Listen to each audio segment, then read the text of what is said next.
I'm Jake. I'm Tom. And we're VIMT Velocities and Music, something about the best secret of something. Anyways, comedy albums. Somebody on one of our reviews commented that they wanted us to review Weird Al Yankovic's his 14th studio album. Jeez. 14th. He's been doing this for decades. Yeah. Mandatory fun. And I was, I occasionally get on there and do some replies to you guys. I was like, we pass up a lot of comedy albums because it's really tough to review comedy albums, would you say? I mean, it just presents a real challenge. Do you like the joke? Do you not like the joke? Usually comedy albums aren't about the music, which is what we're technically here to review. Yeah, it's a whole different point of reference of what makes an album successful. Yes. Now, I apologize, I should have looked this up before we turned the camera on, but the person who I was talking with, they responded and gave me a really good response as to why they wanted to hear our thoughts of Weird Al Yankovic's Mandatory Fun, and some things that we could do to approach the comedy album. Now, it's not that we haven't done comedy albums in the past. We've done Tenacious D. We did several other bands that have had comedy releases, so it's just not something that we do on a regular basis for certain reasons. Now, I am so glad that we decided to review Mandatory Fun. I am too. So, Tom, just a little backstory, music historian Tom. Weird Al Yankovic. What do you know about this guy? I've actually been listening to him for almost my entire life. Do you know him personally? Music. I do not know him personally. Okay. I wish I did. He seems like he'd be a cool guy. Yeah. Especially after seeing the movie UHF, which is an American cinematic classic. It's fantastic. It's just incredible. But we don't need no stinking badges. That's right. But his album Bad Hair Day was actually one of the first CDs I ever owned from the mid-90s there. And that's just kind of one of my personal classics that I come back to. But I mean, he'd been doing stuff since the 80s. He's had a very consistent career. And one thing that I like about him is that he's able to always combine parody with original material. Whether he's ripping off genres, whether he's just telling a funny story, he puts a lot of stuff in there that's very much his own. Of course, he always incorporates his traditional polka element into some songs. On this album, once again, he's got a good polka medley. That's something he's been doing for a long time, where he just mashes together a bunch of different songs and makes this big polka medley. It's a fun spot. Now, to me, it's all about the parodies. Yeah. And really, it's taking songs from pop music, whatever's played on your local pop radio station, which I'm sure they're all owned by the same company, so they're all playing the same shit, right? And I will classify it as shit. And then he takes it and reworks it and makes witty, funny,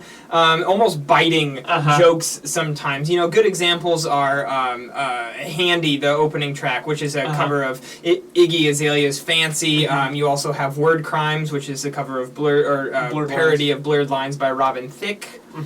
There's numerous other ones here, which we'll dive into in a second. But to me, it's all about the parodies and how he chooses to go about these ridiculous subject matters that then become songs, and how that affects us. So, Tom, what was your take on Mandatory Fun? Walk us through this one. Sure. So, once again, there are a few things I really want to point out that I think Weird Al just knocks out of the park. First off, I really appreciate that he's able to make a funny album that isn't just shock value. It's not just vulgarity. You don't get any swearing. You don't get a bunch of overt sexual content. It's very innocent, but it's still very fun to listen to. Even for a guy who, let's face it, I appreciate my own inappropriate humor. Yeah, you're immature as shit. Oh, I am totally immature. Yeah. I love, anything sexual, anything, any kind of toilet humor. I love it. I love it. I'm about to leave our little room here. What? I'm about to leave this little room here. I'm feeling threatened. You feeling uncomfortable? Yeah. You probably should. You hang out with me way too much. But a lot of these tracks, he just takes a fun spin on them. But not only is the content just fun and innocent, but he plays into the natural kind of rhymes that the songs has to offer. He doesn't take it in a completely different direction. A great example of that is on the track Inactive, which plays off of the Imagine Dragons song Radioactive, when he does the inhaler sound. Yeah. And in the real song, the singer takes a big breath at that spot. So he takes the core natural elements of the songs and makes them his own. He twists them without actually having to change them. He just changes the context. And being able to do that is clever as hell. And I think that the key is So for me, the key in listening to this is like, does he make me like this more than the original? Which isn't really tough to do because usually the original is, the music to a lot of these songs is dance-based. It's usually pop structured. Nothing too advanced or crazy. It's been done thousands and thousands of times. Now he's recreating this music. He's not taking like the original track and just sampling it. He's actually recreating this on like a MIDI keyboard and like in reconstructing the song. And so it's always interesting to see how close does it sound to the original or that original style, because about half of these tracks aren't blatant copies of the song or a certain song by an artist, but more like a style. Like for instance, he has First World Problems, track 10 is a style parody of Pixies. Lame Claim to Fame is a style parody of Southern Culture on the Skids. My Own Eyes, style parody of the Foo Fighters. So a mixture of actual song parodies versus style parodies, but really, I mean, I think he hits the nail on the head no matter what it is. I think he does, and for the parody tracks, for most of them, I was able to guess right off the bat what he was parodying. And that just shows that he's doing a good job. Yeah, specifically the Pixies one, he just nails that one. And the closing track, the 9-minute epic of Jackson Park Express, he kills the Cat Stevens style. I mean, he's spot on with that. So he does a great job of that, and I like that while all the like blatant direct parodies are newer songs that he's choosing to tackle, all of the just style parodies actually go back to older genres. Foo Fighters, they're not a new band, they've been around a while, so have Pixies and Cat Stevens. Crosby, Stills, and Nash. Yeah, you go back to the early 70s. Yeah, and he's still just absolutely killing the style. So another thing that you see on here are some of his kind of typical humor. He references food, which he seems to do on every album. Some more than others. He's got the whole like food album thing out there. But I like tracks like Sports Song, which was kind of a breath of fresh air. That is something, along with songs like Mission Statement and Lame Claim to Fame, that the subject matter and what makes it funny, he could have done 20 years ago and it still would have been funny, but he still makes it relevant to today. Like in Lame Claim to Fame, the examples he uses very current celebrities. He makes that reference to the 6 Degrees of Kevin Bacon. A lot of those things that are very relevant in today's terms. And so despite the fact that that's just a good joke and an age-old thing that people have been doing for decades, I knew this guy who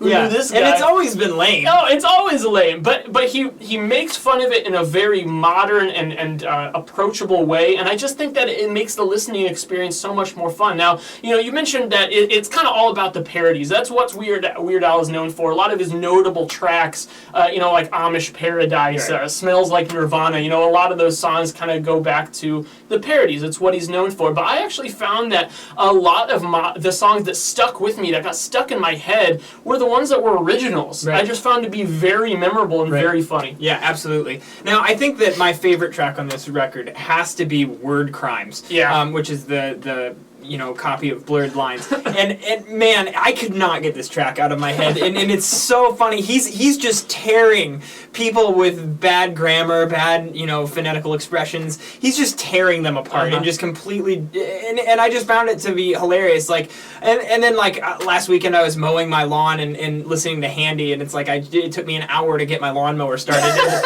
I had to like do all this crazy stuff to get to start, and I was like, I'm so handy. Like, that's about me. I'm not actually handy. I'm the least handy person ever, but it made me laugh, and that's the whole point of what Weird Al is all about. And so I gotta say, one of the things that really impressed me about specifically what he was doing on Mandatory Fun is it's not about just making a compilation of just parody tracks. This is very much still an album feel to it. And I think that because he decided to take styles and mimic styles and songs from different generations and different eras of music, he's able to have different sounds along the album. So the way he arranged the album actually made for a fluid listen. Definitely. So he actually made it an actual album listening experience, which is something that I'm always worried about in a comedy album, is like it's all about the songs and less about the album feel. Now, that being said, this is, as you were telling me, this might be the last time we get an album from Weird Al. Yeah, that's right. Apparently he's gonna probably move more towards kind of a single structure to adapt with the times. Allegedly, one problem that he had with this album was getting the rights to some of the newer tracks. That's quite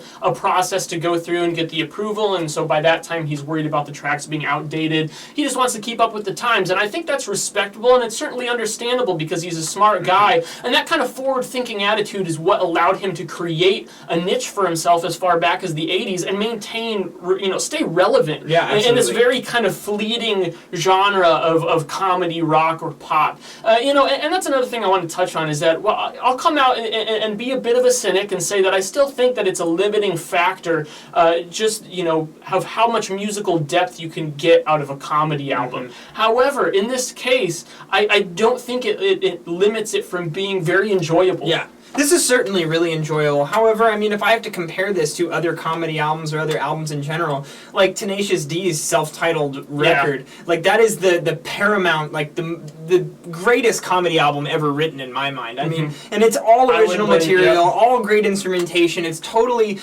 an original sound. And Weird Al, he's mimicking other people's sounds, so there's a natural limit and scope here. So that being said, I did really enjoy this. Yeah, I found that when this was on, I enjoyed listening to it. I wanted to come back to it. So I think this is a good album. I'm going to give this an 80. I'm going to 82. So 81 from Velocities and Music. That means that we put our stamp of approval on this. It's his first #1 album. I can't believe that. Totally deserves it. Yeah. So go out and listen to Weird Al Yankovic's Mandatory Fun and let us know what your favorite song was on this record. Also, follow us on Twitter, like us on Facebook, and let either Tom or myself know if there's any records out there you'd like to see us review on this channel. I'm Jake. I'm Tom. And we are VIMTV, moving music critique forward.